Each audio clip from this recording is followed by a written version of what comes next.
I had to let it go, I told myself, staring at the locked bathroom door while my 7-year-old son wheezed through another coughing fit on the couch.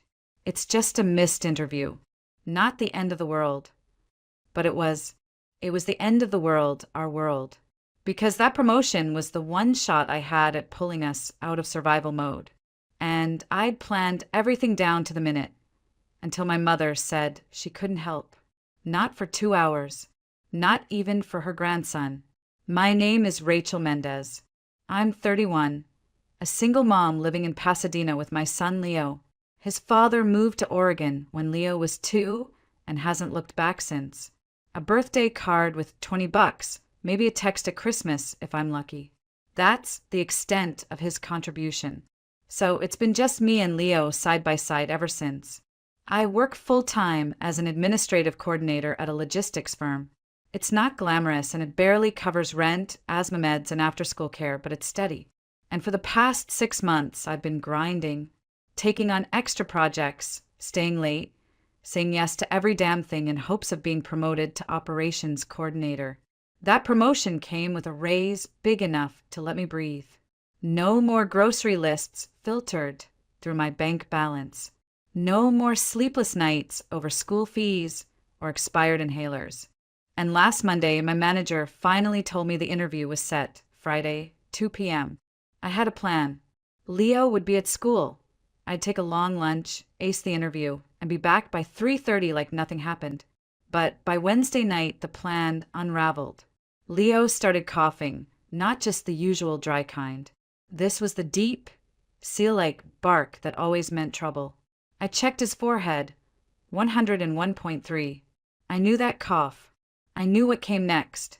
By Thursday morning, he was flushed and groggy, and I was canceling meetings to take him to the pediatrician. Sure enough, steroid prescription, strict bed rest, no school for at least 48 hours. When we got home, I tucked him in, set up his humidifier, and sat on the edge of the couch, phone in hand. I didn't want to call her, but I had no choice. My parents live about 30 minutes away in Glendale, in the same house I grew up in. My dad's retired. My mom, Carolyn, hasn't worked in years, unless you count Pilates, hair appointments, and planning her book club's wine pairings. They go to their lake cabin most weekends and post brunch selfies like they're in their 20s. They're not cruel people, just emotionally unavailable, selectively generous.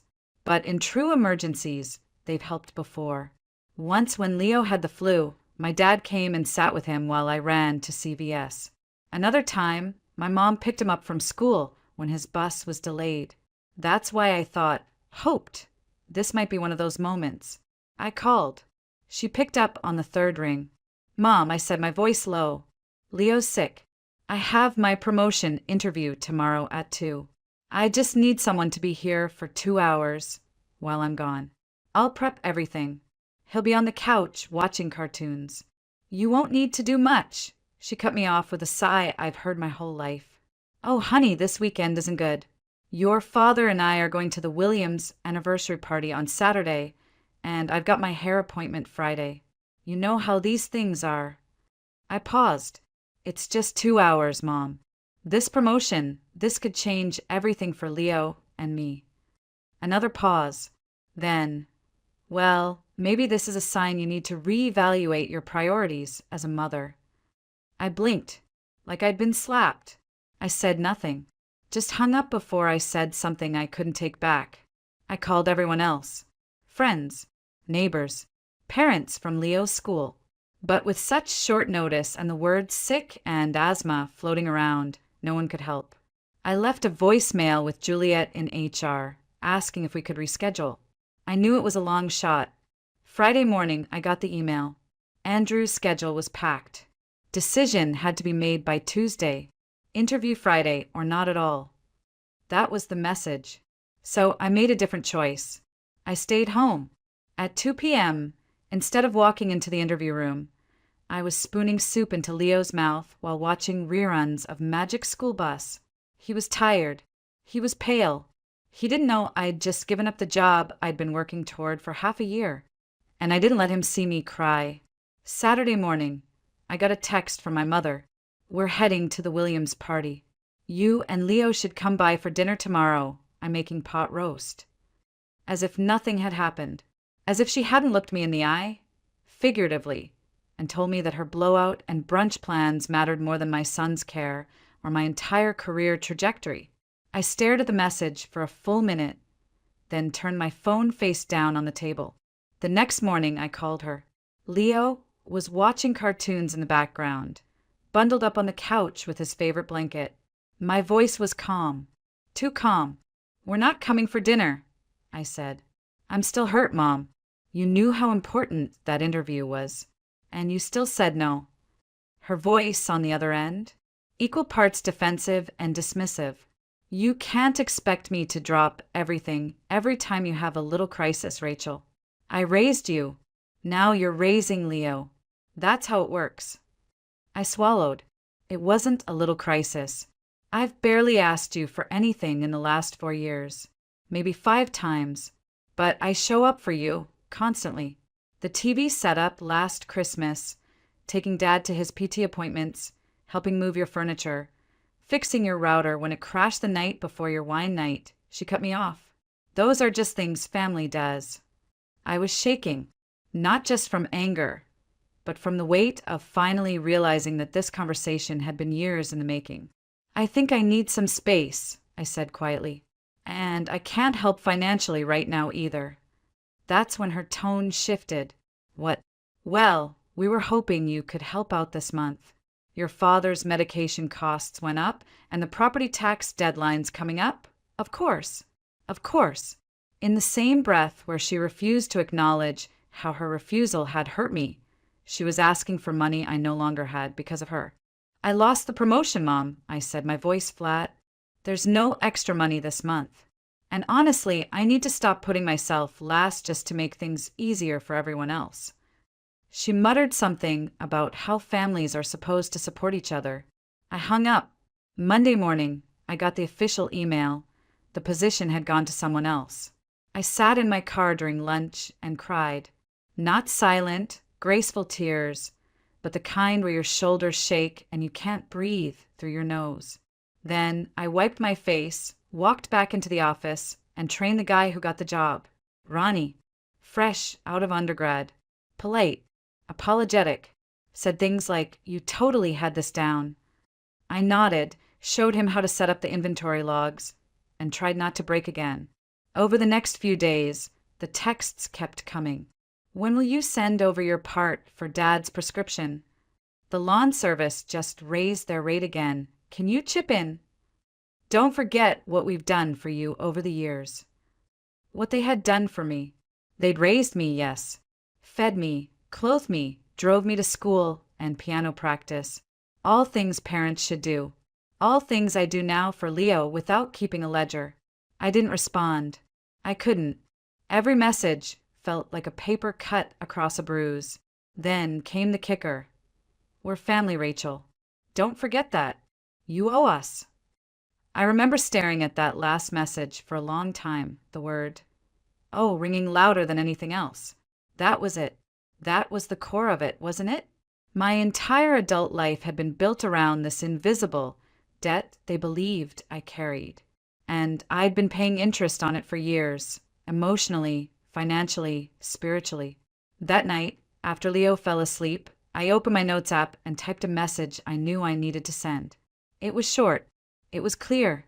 It ended with, "I won't be able to help financially or otherwise for the foreseeable future. I need you to respect that." Their reply came the next morning.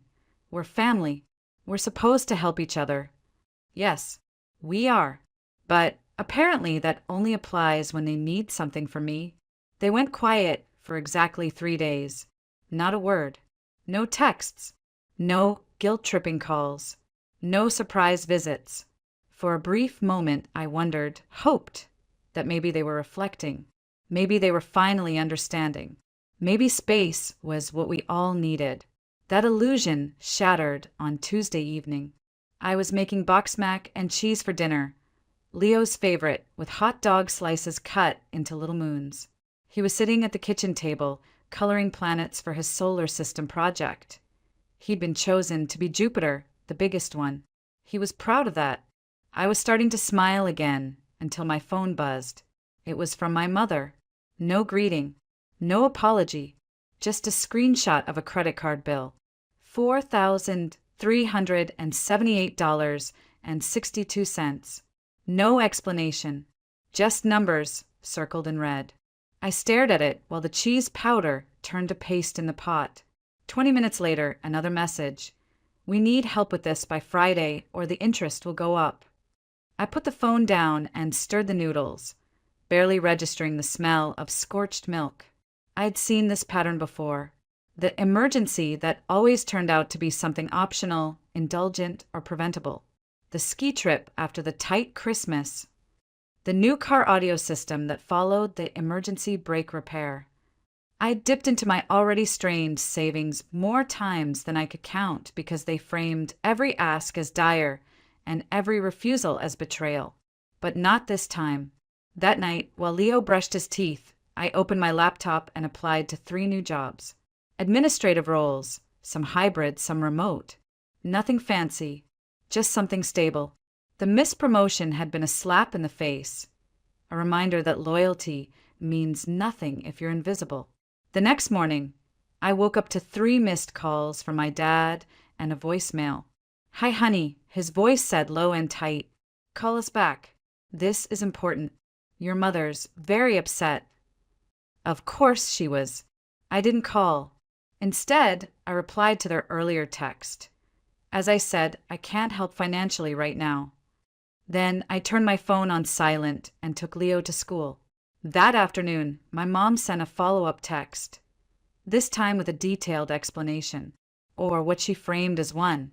She claimed the credit card debt was mostly from helping me and Leo. I stared at that message, so long my coffee went cold.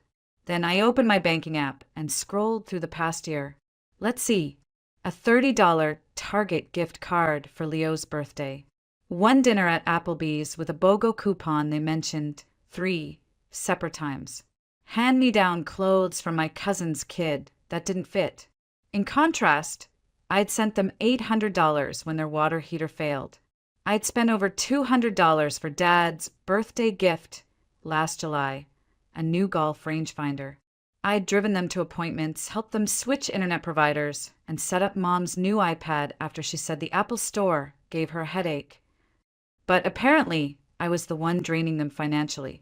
That night, I trained Ronnie on a few more processes. He was polite, still awkward, and kept saying things like, "They should have waited for your interview. You clearly had all of this down." I smiled through it. It wasn't his fault. But hearing that over and over again felt like someone was rubbing lemon juice into an open cut. During lunch, my phone buzzed again, this time with a number I didn't recognize. Thinking it might be from one of the jobs I applied to, I picked up. It wasn't. It was Aunt Lisa, my mom's sister, a woman I spoke to maybe twice a year. She launched straight into a speech. "Rachel, I don't mean to intrude, but your mom's really upset. She says you've cut them off. I just wanted to check in and see if everything's okay. You know, families should stick together," I tried to explain. I mentioned Leo's asthma, the promotion, the missed opportunity, the years of one-sided help. She interrupted. "Well, that's your side. Your mother tells me she's always been there for you."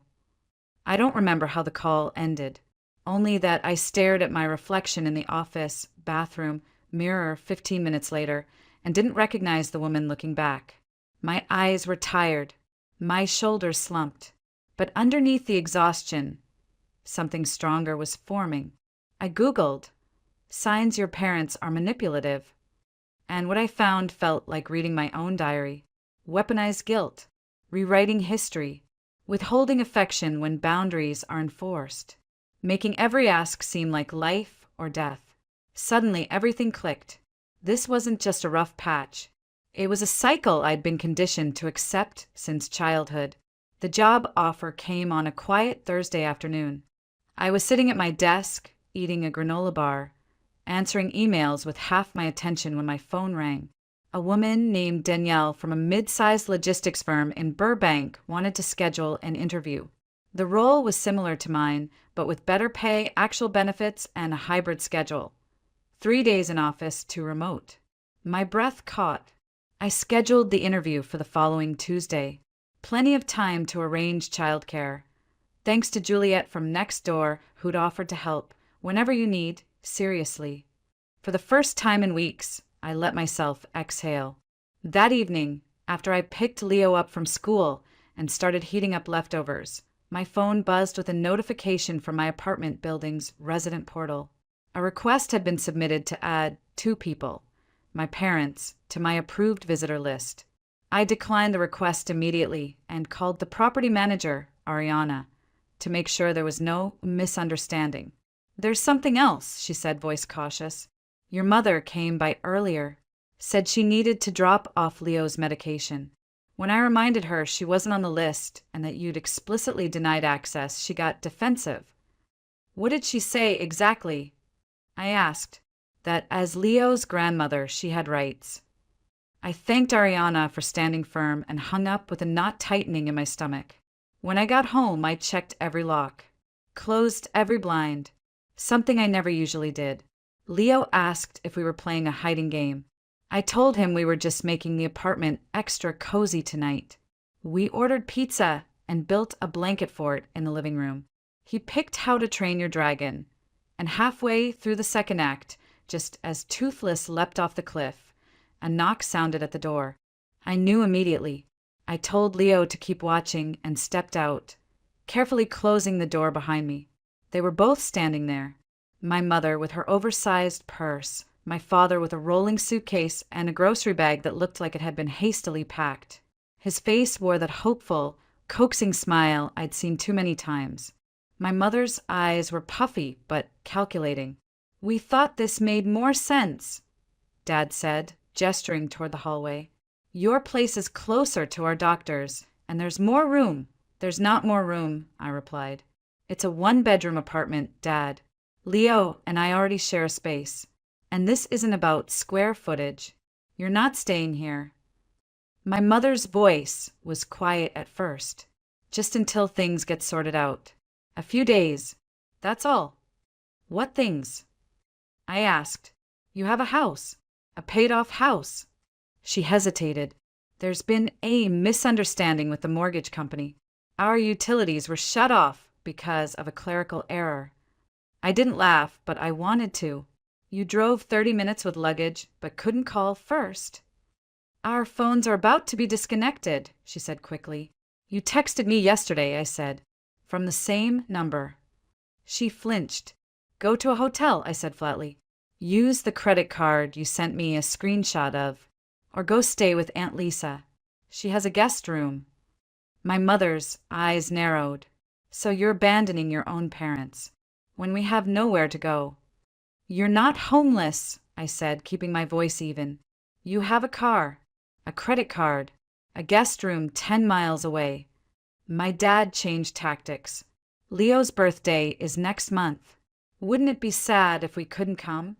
No gifts, no celebration. Living in our car, the manipulation was so transparent, I almost felt sorry for them. Almost. "I'm going back inside," I said. "Leo doesn't need to hear any of this. I suggest you head to Aunt Lisa's before it gets too late." As I turned, my mother said something that made me pause. "We'll see what the police have to say about a daughter turning away her elderly parents with nowhere to go." I stopped, looked her dead in the eye. "You're not elderly. You're 61 and 63. You're not incapacitated. You're not destitute. You're choosing this path because..." I finally said no. Neither of them responded. My dad shifted his feet. My mother pressed her lips together in a tight, self-righteous line. I closed the door, locked it.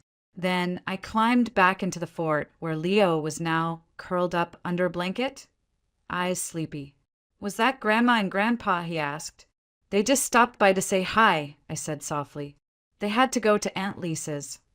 He nodded and went back to watching dragons soar through the sky, but my hands wouldn't stop shaking for the rest of the night. They knocked twice more that night, once around 9:30 p.m. and again closer to midnight. I didn't open the door. I watched them leave through the peephole, suitcases dragging behind them, my mother muttering something as she climbed into the passenger seat. The next morning, I woke up to a new group text from my mother. It included me, my brother David, Aunt Lisa, two cousins I barely spoke to, and a few other family members. The message read, "Please share this with anyone who might care." Below, it was a link to a GoFundMe titled, "Help Two Seniors Stay in Their Home." The description was vague: unexpected medical issues, rising costs, facing possible homelessness. Anything helps. Their goal? $155,000. There were no details. No mention of the years of reckless spending, the cruises, the new appliances, the elective home renovations. Just carefully framed victimhood. I didn't reply. David called me 30 seconds later. "Did you see this crap?" he asked. I did. They own their home. Or at least they did. "They took out a home equity line," I said, quietly. "They never told us." "Are they actually broke?" "No. They're panicking and weaponizing sympathy." He sighed. "You think we should do something?" "I already did," I said. "I said no. That's something." That night, after Leo went to bed, I scrolled through the comments on the GoFundMe. Most were from strangers, people sharing prayers or words like, "No one should lose their home in retirement." A few donations trickled in, $10 here, $25 there. Nothing close to the goal, but the narrative was spreading, and the guilt was being distributed like wildfire. The next morning, Ariana from the front office called again. "I'm so sorry to bother you," she said, "but your parents came by the building again." My stomach dropped. "Did they get in?" "No. They said they needed to drop off Leo's medication. I reminded them you denied access. Your mother got insistent." My voice shook. "Did she threaten anyone?" "Not exactly, but she said she'd be back Saturday. Said she knew you'd be home." That night, I barely slept. On Saturday, Leo and I stayed inside all day. I told him it was a rainy day, even though the sun was shining. We built another blanket fort, ordered Chinese takeout. I tried to act normal. At 7:48 p.m., they knocked. This time, they had 2 additional bags. My dad smiled like we were old friends bumping into each other. My mother looked directly past me into the apartment. "I'm sorry," I said. "You can't be here." "We just need a few nights," Dad started. "No," my mother's tone turned sharp. "We're your parents. We took care of you for 18 years. And for the last 12, I've been taking care of you," I snapped. "Financially, emotionally, logistically, I've given more than I ever got. And the moment I needed help, you chose a haircut over your grandson." She opened her mouth, but I didn't give her the chance. "Go back to Lisa's, or a hotel. This is my home, not your backup plan." I closed the door. This time I didn't shake. Later that night, after Leo was asleep, my phone buzzed again. A new email. The subject line, "Final tally." It was from my dad. Inside was a spreadsheet. Dozens of rows. Clothing, food, medical appointments, school field trips. Every basic parental duty listed with a dollar value. At the bottom, total load, $197,485. There was even a section for emotional labor marked at $40,000. I stared at the screen, numb. Not angry, not even surprised, just tired. The next day, I printed the email and added it to the folder. The same folder where I kept screenshots, texts, call logs. And then I wrote a letter, certified mail, addressed to both of them. Any further attempts to contact me directly or access Leo without permission would result in legal action. It broke my heart to write it, but it broke something deeper to need it in the first place. It's been just over 6 months since they stood at my door with their luggage, asking for sanctuary under the guise of desperation. A lot has changed since then, most of it quietly, some of it permanently. Leo and I moved to a 2-bedroom apartment a few miles away, still in the same school district. It's nothing fancy, but it's ours. The first night we slept there, Leo got to pick his own bedding. He chose planets, of course. Jupiter front and center. The water pressure actually lasts longer than 5 minutes. The fridge doesn't hum like it's dying. These small things feel enormous when you've spent years juggling duct tape and anxiety. I started my new job 5 months ago. It's not glamorous, but it's solid. The promised flexibility is real. When Leo had another asthma flare-up in April, I worked from home for 3 days. No guilt trips, no awkward silences, just support. My new manager, Douglas, has kids. He gets it. We're not rich. But I don't wake up at 3 a.m. anymore wondering if I have to choose between groceries and medicine. That kind of peace? I didn't know it was allowed. As for my parents, silence, mostly. At first, they tried everything: group texts, voicemails, even a birthday card for Leo signed from the grandparents who never stopped loving you. But when I didn't respond, they turned to what David calls the family PR tour. Suddenly, I was the villain in every relative's inbox. Aunt Lisa called, then my cousin Michelle, then my dad's bowling buddy of all people, all echoing the same line. They're struggling, Rachel. Can't you just talk to them? But something had shifted in me. Not just boundaries, but the belief that I was finally allowed to have them. I started therapy around that time. My new insurance covers it. My therapist, Dina, is calm, curious, and terrifyingly insightful. She helped me trace the patterns I couldn't name before.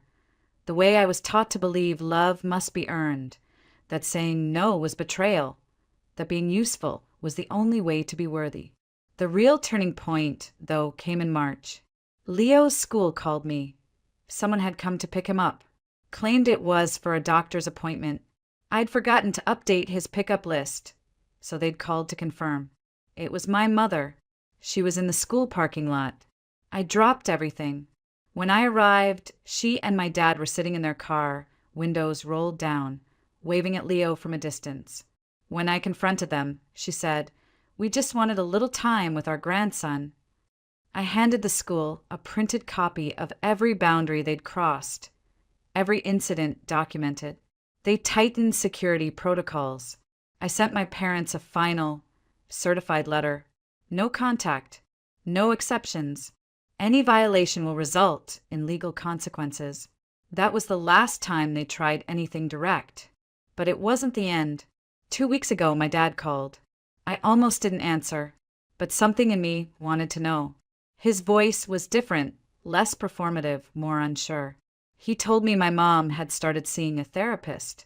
After months of getting nowhere with guilt or manipulation, she'd had a health scare, minor but enough to shake her. Her doctor had recommended counseling for stress. She'd been going for 6 weeks. She's learning things, he said, about herself, about the way she treated you. I didn't speak. He didn't ask me for money. He didn't demand forgiveness. He just said they wanted to rebuild slowly on my terms. I told him I'd think about it, and I meant it. Since then, we've exchanged 2 emails. I've sent pictures of Leo, a few school updates. There's been no pressure for more. I'm cautious.